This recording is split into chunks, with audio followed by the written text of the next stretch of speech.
사도 바울은 로마로 가는 길에 이제 유라굴로라고 하는 이제 광풍을 만나서 그 배가 파손되어져서 거기에 타고 있는 많은 사람들이 다 죽을 위기에 처해지게 되죠. 우리가 지도를 통해서 한번 보시게 되면은 지금 예루살렘에서 가이사라에서 이제 시돈에 가서 믿음의 형제들을 만나고, 그리고는 구브로 섬과 이제 소아시아, 터키 그 사이에 해변을 따라서 무라라고 하는 곳에 가서 유럽으로 가는 큰 배로 알렉산드리아에서 오는 배를 타고 니도를 거쳐서, 그리고는 그레데라고 하는, 지금의 크레타라고 하는 섬에 미항이라고 하는 곳에 여기서 머무는 게 좋겠다. 바울의 생각은 그랬습니다. 겨울에 무서운 태풍이 몰아치니까 항해를 중단하자 하였지만 전문가들은 아니다, 갈 수 있다. 그래서 좀 더 가면 베닉스라고 하는 큰 항구가 나오니까 그곳에 가서 겨울을 하자라고 무리하여 항해를 하다가 결국은 그 가오다라고 하는 그와 같은 섬과 그 사이로 이 배가 열 나흘째 이제 큰 광풍에 휩싸여서 이제 떠내려가는 그러한 상황입니다. 그런데 그러한 상황에서 먹지도 못하고, 그리고 이제 고생을 하고 이제는 살 여망이 없고 배에 있는 모든 것들을 다 바다에 던져버리면서 사투를 벌이는데, 그 자리에 아무도 구원의 길을 제시하지 못하는데, 오늘 본문은 사도 바울이 일어나서 이제 그들을 위로하고 그리고 그들을 인도하는 이와 같은 내용이 오늘 본문 가운데 기록되어져 있습니다. 첫째로 사도 바울은 절망 중에 있는 이들에게 하나님의 말씀으로 위로를 합니다. 21절 말씀에 여러 사람이 오래 먹지 못하였음에 바울이 가운데 서서 말하되 여러분이여 내 말을 듣고 그레데에서 떠나지 아니하여 이 타격과 손상을 면하였더라면 좋을 뻔하였느니라. 즉 내 말을 듣고 떠나지 않았으면 이런 고생 안 할 터인데 왜 고집부리고 가다가 이런 일을 당했느냐라고 하는 책망 같은 이야기 같죠. 그런데 그 책망이 아니라 그 다음에 들려줄 정말 중요한 이야기가 있다는 것입니다. 이 책망은 나의 이야기지만 다음에 할 이야기는 하나님의 말씀이라는 거죠. 그래서 22절 말씀에 내가 너희를 권하노니 이제는 안심하라. 너희 중에 아무도 생명에는 아무런 손상이 없겠고 오직 배뿐이리라. 참으로 놀라운 위로의 말씀을 그들에게 전합니다. 모두가 풍랑으로 지치고 굶어서 절망하고 있을 때 바울은 분명한 어조로 이제는 안심하십시오, 이렇게 이야기를 한 것입니다. 사도 바울은 한 사람도 죽지 않게 될 것이라고 이야기하면서 그 근거를 제시합니다. 23절과 24절에 내가 속한 바 곧 내가 섬기는 하나님의 사자가 어젯밤에 내 곁에 서서 말하되 바울아 두려워하지 말라. 내가 가이사 앞에 서야 하겠고 또 하나님께서 너와 함께 항해하는 자를 다 내게 주셨다 하였으니, 어젯밤에 하나님의 사자가 내 곁에 와서 말씀하시는데 너는 로마 황제 가이사 앞에 서야 될 사람이다. 그렇기 때문에 이제 너는 그 사명을 감당하고 또 그 사명을 감당하는 동안 오늘 이 배에 타고 있는 사람들은 다 네게 맡겨줄 것이다. 한 사람도 이제 죽는 자가 없을 것이다 라는 이야기를 해 주셨다라는 것입니다. 여기에서 하나님께서 이 바울이라고 하는 사람을 단순한 하나의 승객이 아니라 하나님의 사명을 맡은 사역자로 보내고 계신 것을 알 수 있습니다. 겉으로는 지금 이 죄수의 신분이에요. 그렇지만 이면적으로는 하나님의 사명을 맡은 자라는 것입니다.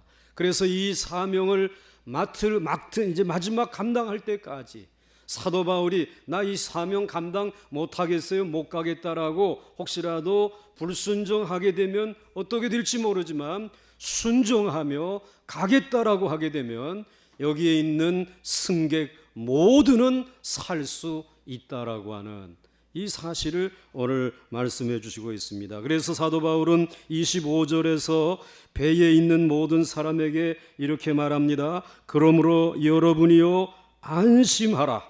나는 내게 말씀하신 그대로 되리라고 하나님을 믿노라. 여러분, 유라굴로 광풍을 만난 그 사람들에게는 이것보다 더 반가운 소식은 없었습니다. 한 사람도 죽지 않고 모두 다 산다고 하니까 이것보다 더 큰 기쁜 소식이 어디에 있겠습니까? 물론 바울도 어떻게 죽지 않고 살 수 있는지 그 구체적인 과정은 알지 못합니다. 다만 해답만 알고 있는 것입니다. 죽지 않는다, 산다. 그런데 여러분, 해답만 알고 있어도 얼마든지 불안과 두려움을 떨쳐버릴 수 있지 않습니까? 그래서 위기를 만났을 때 가장 중요한 것은 불안과 두려움을 떨쳐버릴 수 있는 믿음인 줄 믿으시기 바랍니다. 이 믿음은 하나님이 주시는 것입니다. 그러므로 어떤 상황에서도 하나님에 대한 믿음을 붙들고 있을 때 우리 가운데 있는 모든 불안과 두려움은 사라져버리고 마는 것입니다. 단지 바울은 배는 건지지 못할 것이라고 하였습니다. 배까지 건지려고 한다면 죽을 수도 있다는 뜻이었습니다. 자신들이 가지고 있는 모든 것을 다 버리고 어젯밤에 내게 말씀하신 하나님의 말씀만 믿고 최선을 다하면 일단 목숨을 건지게 되는 것입니다. 목숨만 건지고 나면 그 후에 살아가는 것은 또다시 믿음으로 시작하면 되는 것입니다. 아무쪼록 여러분, 불안과 염려 가운데 있는 이들 계시다라고 하게 되면 하나님의 말씀을 믿는 믿음에 거할 수 있기를 주의 이름으로 축원합니다. 믿음이 없이는 그 모든 염려 근심 물리칠 수 없어요. 그 다음에 두 번째로 하나님의 말씀이 들린 후에도 위기는 계속해서 발생했다는 것입니다. 바울이 위로와 격려의 말을 하였지만은 그 후에도 바람은 계속 불었습니다. 그러다가 10나흘째 되던 날 또다시 위기가 발생했습니다. 그것은 사공들이 모두 작은 배를 타고 그들만 도망치려고 하는 일이 벌어진 것입니다. 27절, 28절 말씀에 10나흘째 되는 날 밤에 우리가 아드리아 바다에서 이리저리 쫓겨가다가 자정쯤 되어 사공들이 어느 육지에 가까워지는 줄을 짐작하고 물을 재어보니 20길이 되고 조금 가다가 다시 재니 15길이라. 바울의 예언에도 불구하고 바람은 계속되었습니다. 사공들은 물의 깊이를 재어보다가 굉장한 것을 발견했습니다. 육지가 가까워지고 있다는 것입니다. 왜냐하면 20길 되던 깊이가 조금 있다 재보니까 15길밖에 되지 않은 것입니다.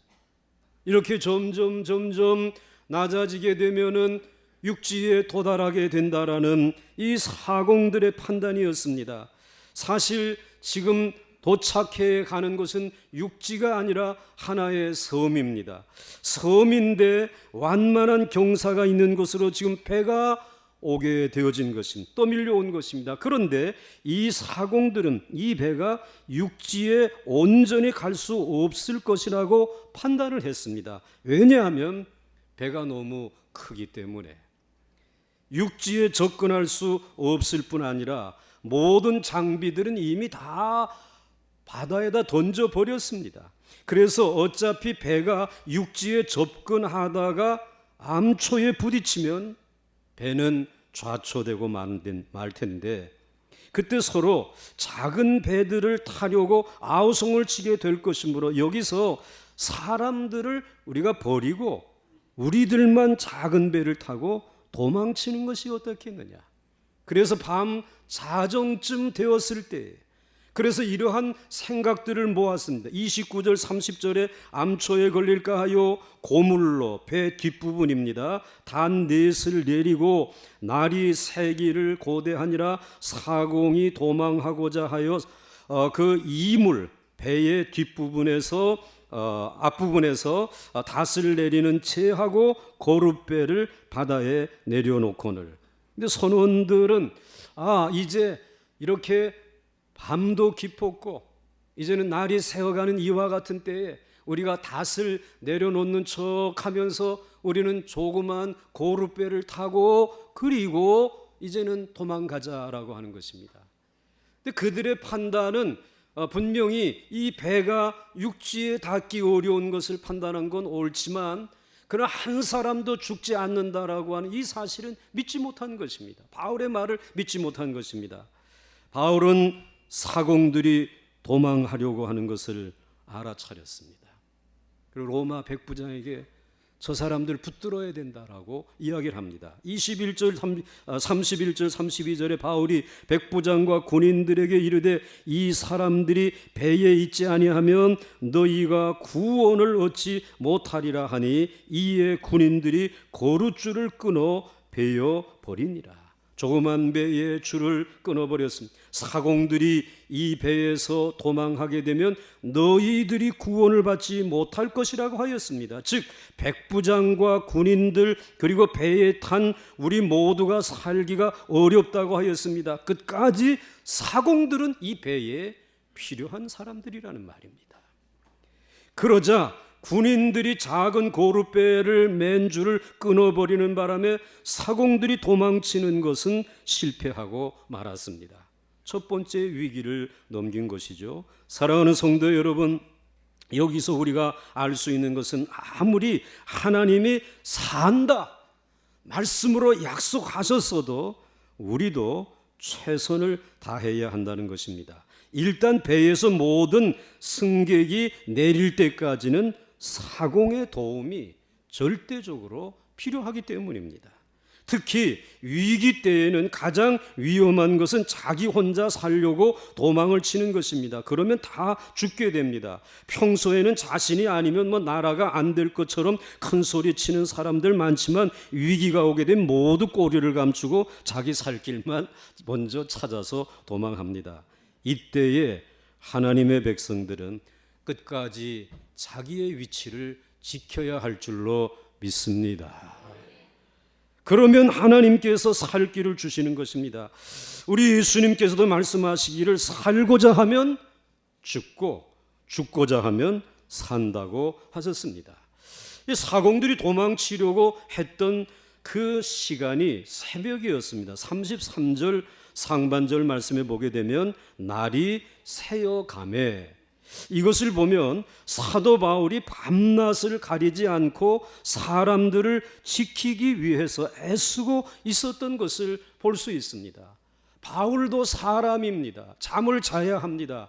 피곤하고 지쳤을 것입니다. 그렇지만 생명을 살리는 지도자로서 그는 새벽에 졸음을 물리치면서 날이 새어가는 그 시간까지 그 배에 타고 있는 승객들을 지키고 있는 모습을 볼 수가 있습니다.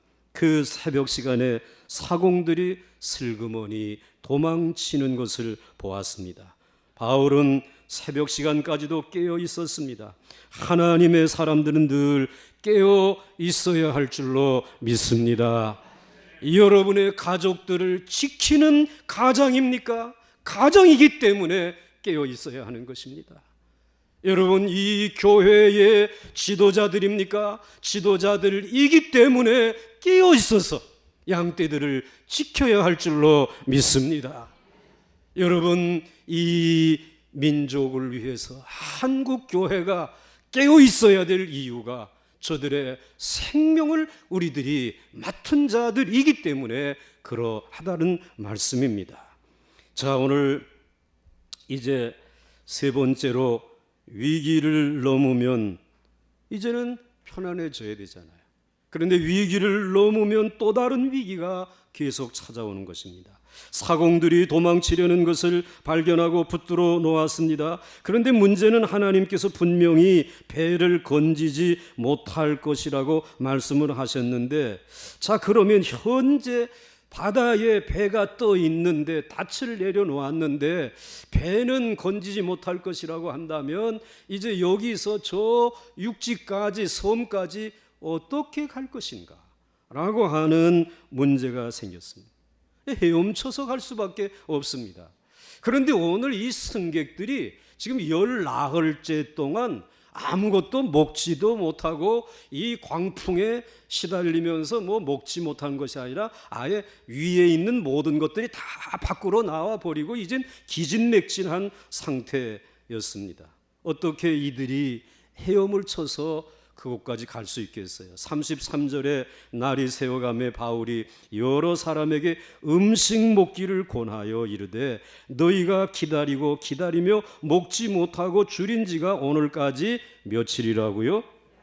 14흘인즉 이 14흘 동안 몰아치는 태풍 앞에 아무것도 먹지 못하고 이제 기진맥진해 있으니 이때 사도 바울이 이 배에서 저 육지까지 가려고 하게 되면 헤엄을 치거나 널판지를 타고 가야 하는데 이렇게 기진맥진한 이들을 어떻게 하느냐?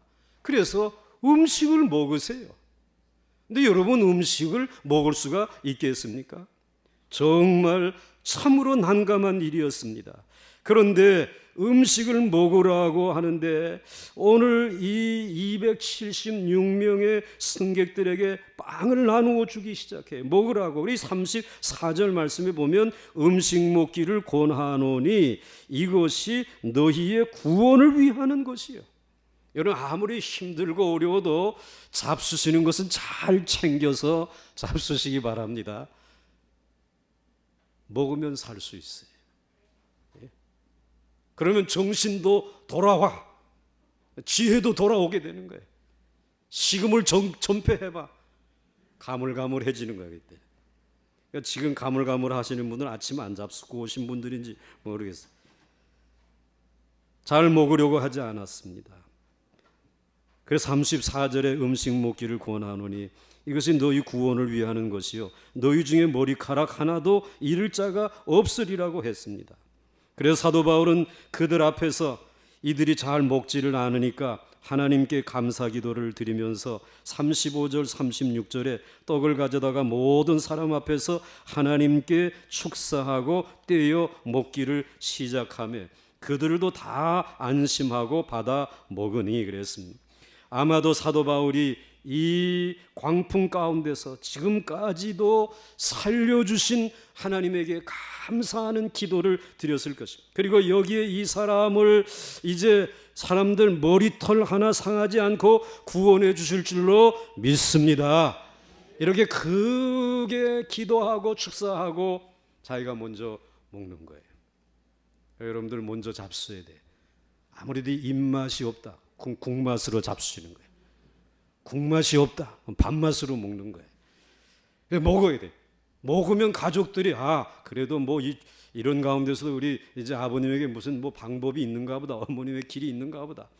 그러면 이제 같이 따라서 먹는 것이죠. 이렇게 해서 그는 본을 보이고 그리고 이제 모든 밀들을 다 바다에 던져버리게 해서 배를 가볍게 해요. 38절에 다 배부르게 먹고 밀을 바다에 버려 배를 가볍게 하였더니 그랬습니다. 아침에 보니까 어느 땅인지 모르지만은 해안으로 된 항만이 눈에 보이는 것이에요. 이게 14흘이 지난 뒤에 보이는 새로운 광경이었어요. 이제 그들은 드디어 사람이 사는 육지까지 왔구나. 우리 이제 살았다. 그런 마음 들지 않겠어요? 그런데 배가 너무 커서 과연 항만에 들어갈 수 있는가가 문제였습니다. 배는 그 작은 항구에 들어갈 수가 없었습니다. 39절에 날이 새매 어느 땅인지 알지 못하나 경사진 해안으로 된 항만이 눈에 띄거늘 배를 거기에 들여다 댈 수 있는가 의논을 해봤어요. 들어갈 수 있을까? 못 들어갈 거야. 결론은 들어갈 수 없을 것 같은데 그래도 한번 밀어붙여 보자. 우리 방법이 없지 않느냐. 그래가지고는 그래서 밀어붙이는 것이에요. 40절에 보니까 닷을 끊어 바다에 버리는 동시에 키를 풀어 늦추고 돛을 달고 바람에 맞추어 해안을 향하여 들어가다가 그랬는데 그냥 담대히 들어갔을까? 살살 들어갔을까요? 살살 들어갔을 것이에요. 배가 움직이지 못하도록 닷줄을 끊고 돛을 달고 바람에 맞추어 살살 들어가는데 그만 결국 일어나지 말아야 할 일이 일어나고 말았어요. 41절에 두 물이 합하여 흐르는 곳을 만나 배를 걸매 이 물은 배 앞부분은 부딪혀 움직일 수 없이 붙고 고물은 배 뒷부분은 큰 물결에 깨어져 가니 하였습니다. 그만 배가 두 물이 합치는 곳에 좌초되어져 버리고 말았어요. 앞부분은 모래턱에 덜컥 걸려서 꼼짝할 수 없는 상황이 되고 말았습니다. 그런데 뒷부분은 큰 파도가 와서 치니까는 깨어져 나가는 것입니다. 배는 이러다가는 침몰할 것 같은 그런 상황이었습니다. 여러분, 위기를 하나 넘기면 또 다른 위기가 찾아온다는 것입니다. 도망치는 사공들 붙들어 놓았더니 이번에는 열 나흘이나 음식을 먹지 못하여 헤엄쳐 나갈 힘도 없는 무리들이 앞을 가로막았습니다. 겨우 기도하고 먹여서 힘을 돋우어 놓았더니 이번에는 배가 좌초되고 말았습니다. 인생의 위기와 파도는 몰려올 때 계속 몰려온다는 것입니다. 여러분들이 그렇게 시달리는 분들이 계실 것입니다. 이때 또다시 위기가 발생합니다. 그것은 로마 군인들이 죄수들은 헤엄쳐 도망칠 가능성이 있기 때문에 죄수들을 모두 미리 죽이자는 것입니다. 42절에 군인들은 죄수가 헤엄쳐서 도망할까 하여 그들을 죽이는 것이 좋다 하였으나 잘못하다가는 바울도 죄수이기 때문에 죽게 될 위기가 처하게 된 것입니다. 그러나 백부장은 이미 바울의 인격에 깊은 감동을 받았기 때문에 바울을 살리기 위해서 죄수들을 죽이지 말아라 라고 명령하면서 다 헤엄칠 수 있는 사람은 헤엄쳐서 나가도록 명령을 합니다. 43절, 44절에 백부장이 바울을 구원하려 하여 그들의 뜻을 막고 헤엄칠 줄 아는 사람들을 명하여 물에 뛰어내려 먼저 육지에 나가게 하고 그 남은 사람들은 널 조각 혹은 배 물건에 의지하여 나아가게 하니 마침내 사람들이 다 상륙하여 구조되니라. 할렐루야. 한 사람도 죽지 않고 구조되었습니다. 헤엄칠 수 없는 있는 사람은 헤엄치고 헤엄을 칠 수 없는 사람은 널판지와 배의 물건들을 이와 같이 의지해서 다 그 육지에까지 도달하게 되었습니다. 바울은 배에서 죄수의 신분이었지만 하나님께서는 그 배에 있는 모든 사람들의 생명을 바울에게 주셨습니다. 그러므로 바울로 인하여 그 배에 타고 있는 276명 전원이 다 살 수 있었습니다. 37절에 배에 있는 우리의 수는 전부 몇 명이더라? 276명이더라 하였습니다. 사랑하는 성도 여러분, 이렇게 위기의 파도를 몰려올 때에 숨돌이킬 여유 없이 밀려옵니다. 위기를 하나 넘었다고 안심하는 것은 어리석은 일입니다. 이때는 위기의 파도를 타고 넘어야 합니다. 어떻게 유라굴로라고 하는 미친 바람을 타고 넘을 수 있습니까? 큰 배를 갈아타면 넘을 수 있다고요. 천만의 말씀이 큰 배도 깨어졌습니다.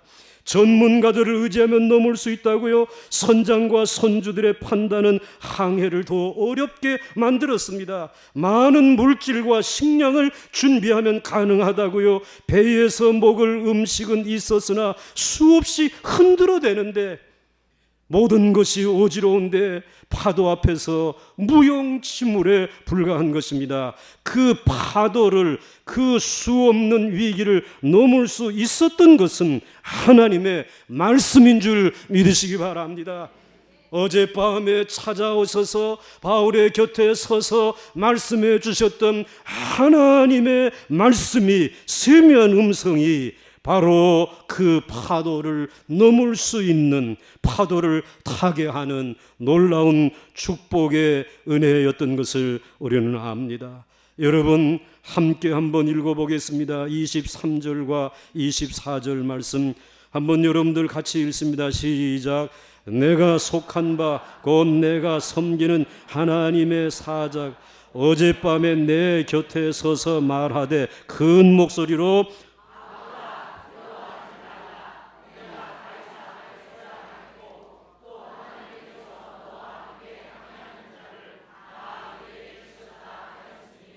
아멘. 바울아 두려워하지 말아라. 내가 가이사 앞에 서야 하겠다. 너와 함께 항해하는 자를 다 내게 주셨다. 이 하나님의 말씀을 듣고 나니 담대해질 수 있었습니다. 파도가 무섭지 않았습니다. 파도를 즐기며 탈 수 있게 되었습니다. 그래서 두려워 떨고 있는 276명의 승객들에게 이제는 안심하십시오. 여러분 중에 아무도 생명에는 손상이 없습니다. 그렇게 내게 말씀해 주셨습니다. 이제 우리는 이 말씀을 이제 마무리 지면서 이 말씀이 오늘 우리에게 주시는 교훈이 무엇인가 몇 가지 생각해 볼 수 있죠. 첫째로는 바울이 비록 하나님의 사람이었지만 계속되는 폭풍 속에서 그도 우리처럼 인간적으로 염려하고 두려워하고 있었다는 사실입니다. 만약에 바울이 염려하지 않았다, 두려워하지 않았다라고 하게 되면 오늘 24절의 말씀은 하시지 않았을 것이에요. 24절의 말씀을 보시면 바울아 두려워하지 말라. 이 말씀을 해주신 것은 지금 바울이 뭐 하고 있다라는 것이 두려워하고 있었다. 바울도 처음에는 이 정도는 괜찮다, 견딜만 하다라고 하면서 하나님을 믿고 기도했을 것입니다. 그런데 햇빛이 계속 안 보입니다. 몇 날이 지났는지 모르겠어요. 별빛도 안 보입니다. 어디로 가고 있는지 모릅니다. 짐은 다 버렸지만 지금 배는 위기 앞에 있습니다. 그때에 의심이 오고 신앙이 흔들리기 시작합니다. 바울도 두려움에 사로잡혀 있는 것을 볼 수 있습니다. 우리도 이런 경험을 많이 합니다. 분명히 하나님을 믿습니다. 신뢰했습니다. 기적도 보았습니다. 많은 체험도 했지만 어떤 상황에서 실제로 어려운 일을 계속 겪고 있습니다. 한 달이 가고 두 달이 가도 문제가 안 풀리고 엎친 데 덮친 격으로 자꾸 일이 잘못되어 갑니다. 그때 우리는 누구든지 흔들릴 수 있습니다. 과연 하나님이 응답하실까? 말하는 것은 이제 이러다가 망하는 것은 아닐까 하는 생각이 들 수 있습니다. 그것이 인간입니다. 이것이 우리들의 믿음의 현주소입니다. 아브라함을 보십시오. 아브라함이 하루아침에 믿음의 조상이 된 것은 아닙니다. 하나님께서 75살에 찾아와서 내가 큰 민족을 이룰 것이고 아들을 낳을 것이라고 말씀해 주셨지만 25년의 세월이 지난 다음에야 그는 아들을 얻습니다. 그의 믿음이 믿음의 조상이 될 수 있었던, 복의 근원이 될 수 있었던 데는 25년의 세월이 필요했다는 것입니다. 아브라함은 본래 믿음의 사람은 아니었다는 말입니다. 순간순간 우리처럼 연약하여 두려워 떨었습니다. 그러나 하나님은 그를 믿음의 사람으로 만드셨습니다. 아브라함은 실수를 많이 했습니다. 믿음이 없어서 아내를 빼앗길 뻔도 하고 첩을 통해서 자식을 낳기도 하였습니다. 그것이 아브라함의 현실이었습니다. 그렇지만 하나님은 아브라함을 포기하지 않았습니다. 25년의 세월을 투자하여 그를 고쳐서 믿음의 조상으로 만드신 것입니다. 사실 아브라함이 위대한 것이 아니라 누가 위대하신 것이죠? 하나님이 위대하신 것입니다. 여러분의 믿음이 큰 것이 아니라 하나님의 믿음이 크고 위대한 줄 믿으시기 바랍니다. 조그마한 겨자씨만한 믿음도 하나님으로부터 물려받은 것입니다. 여러분, 하나님은 어떤 때는 숨어 계시는 것처럼 보이십니다. 그러나 하나님은 영원히 숨어 계시지 않습니다. 하나님은 그분이 나타날 시간을 계산하고 계십니다. 그것이 바로 나의 좌절과 맞부딪히는 그 시간입니다. 바울도 인간인지라 열나흘을 광풍에 휩싸여 흔들렸습니다. 그리고 슬며시 두려웠습니다. 아니, 솔직히 두려웠습니다. 그런데 하나님이 어젯밤에 나타나셔서 바울아 두려워하지 말라라고 하신 것입니다. 하나님의 말씀을 귀로 들은 것입니다. 유라굴로 광풍 속에서 그 파도 바람사루의 속에서 하나님을 만난 것입니다. 여러분, 하나님을 경험하게 되면, 하나님의 말씀이 와서 부딪히게 되면 현재 받고 있는 고난은 장차 올 영광과 좋게 비교할 수 없다는 사실을 깨닫게 되는 줄 믿으시기 바랍니다. 놀라운 평안과 축복이 오기 시작합니다. 바울은 이 말씀을 밤새도록 묵상하면서 바람아 불 때면 불어라, 파도야 칠 때면 쳐라, 괜찮다, 하나님이 내게 말씀하셨다 하면서 때를 기다렸습니다. 드디어 바울은 일어나서 외쳤습니다. 안심하십시오. 여러분은 죽지 않습니다. 이 은혜가 여러분에게 있기를 주의 이름으로 축원합니다. 그리고 여기에 또 한 가지 교훈은 바울이 믿는 하나님과 우리들이 믿는 하나님과는 좀 차이가 있다는 것입니다. 23절에 이렇게 고백했습니다. 내가 속한 바 곧 내가 섬기는 하나님의 사자가 어젯밤에 내 곁에 서서 말하되, 바울은 내가 속한 하나님, 내가 섬기는 바 그 하나님, 내게 가까이 계시는 하나님, 나의 하나님이라는 것입니다. 바울의 하나님은 멀리 있는 하나님이 아니라 내 안에 가까이 있는 하나님이라고 말씀하고 있습니다. 사실 귀신도 하나님을 믿기 때문에 떠오는데, 하나님을 안 믿는 사람 어디 있습니까? 하나님을 안 믿는다라고 다 얘기하지만 다 사실은 하나님이 계신 것을 알고 믿고 있습니다. 세상 사람들이 그렇게 생각하죠. 그런데 그 하나님이 어디에 계시냐는 것입니다. 그 저기에 계신 하나님이냐, 아니면 내 마음에 지금 계신 하나님, 그분이 나의 하나님이냐 아니면 그의 하나님이냐, 저 사람의 아버지이냐 나의 아버지이시냐, 이게 문제라는 것입니다. 어떤 사람이 돈이 아무리 많다 하더라도 내 아버지가 아니면 나와 아무 상관이 없는 것입니다. 사실 저의 육신의 아버님은 힘도 없고 또 가난하시고 배운 것도 없는 아버님이십니다. 누가 능력 있는 아버님의 이야기를 하면 주눅이 들곤 했습니다. 그러나 저는 성경에서 영적인 새로운 아버지를 한번 만났습니다. 탕자의 비유에 나오시는 아버지, 여러분 기억하시죠? 아버지의 재산을 다 가지고 탕진해버린, 그리고 돼지 주염 열매를 맺다가 다시 아버지의 집으로 돌아오는 그 아들을 바라보고 있었던 그 아버지. 그 아버지는 끝까지 기다리시는 아버지였어요. 그 아버지는 끝까지 용서하는 아버지이셨어요. 그 아버지는 마지막에 희생하고 아들을 살리시는 아버지이셨어요.